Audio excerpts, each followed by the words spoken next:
2 hommes sont mis en examen après le meurtre de cette femme de confession juive de 85 ans.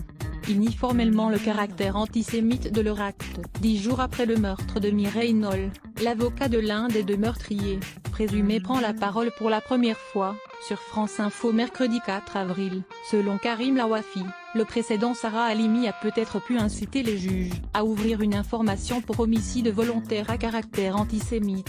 Son client, Alex, âgé de 21 ans, et l'autre suspect ont été mis en examen pour homicide volontaire en raison de l'appartenance vraie ou supposée de victime à une religion.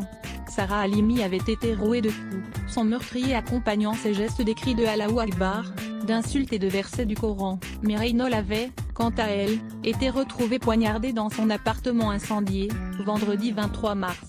À Paris, mon client a entendu l'autre mis en examen crier Allahu Akbar. Là où cela me dérange, c'est qu'on ne peut pas dire que le Allahu Akbar laisse présumer le caractère antisémite de l'acte qui le suit. Karim Lawafi à France Info. Alex affirme que l'autre suspect, Yassine, 28 ans, voisin de Mireille Knoll depuis l'enfance, a reproché aux Juifs d'avoir des moyens financiers et une bonne situation avant de poignarder l'octogénaire sur son lit médicalisé en criant Allahu Akbar. Les 2 hommes s'accusent mutuellement du meurtre et nient tout caractère antisémite.